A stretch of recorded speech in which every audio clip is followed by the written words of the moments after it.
Dans un cours en ligne, dans une formation en ligne, les outils de communication sont essentiels, autant avec l'enseignant qu'avec d'autres élèves.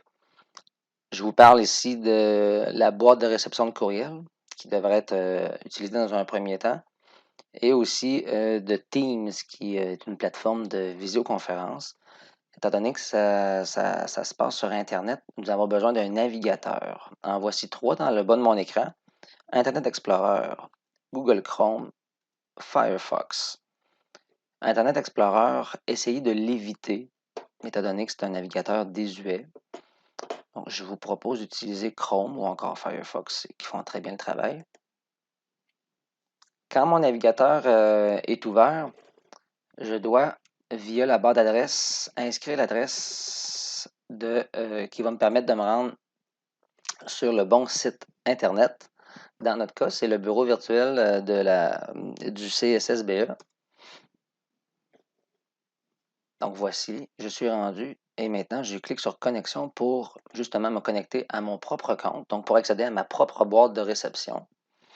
Donc j'utilise dans un premier temps mon adresse SCOL, alors mon identifiant si vous préférez, puis mon mot de passe. Normalement, ça correspond à votre numéro de fiche. Je clique sur le bouton connexion et me voilà arrivé dans le bureau virtuel. On vous souhaite la bienvenue ici en haut. C'est l'onglet courrier qui nous intéresse. C'est celui-là qui va vous permettre rapidement d'atterrir dans votre boîte de réception de courriel. Inbox à gauche, c'est pour boîte de réception, anglais-français. Voici au milieu de la page les différents courriels reçus. En cliquant sur un message reçu, le contenu va apparaître à droite. Donc, je peux lire le message.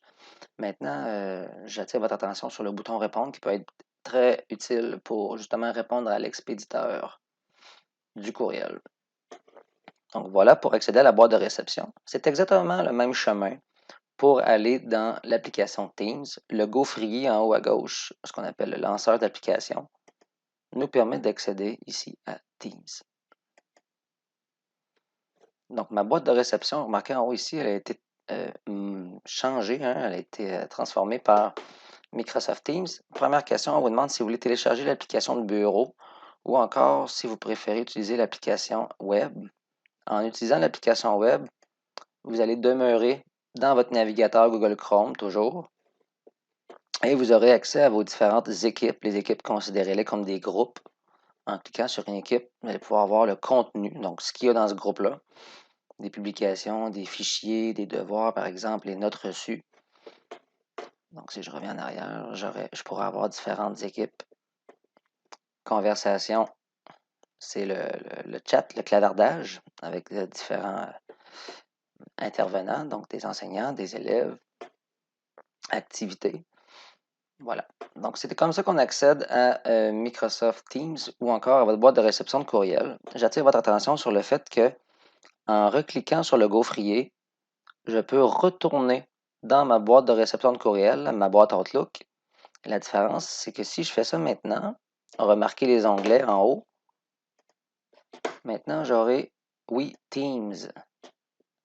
Et juste à côté, un onglet qui se trouve à être ma boîte de réception de courriel. Donc, ça peut être très pratique d'avoir Teams et d'avoir la boîte de réception de courriel côte à côte, mes fameux deux outils de communication. Voilà pour ces deux outils.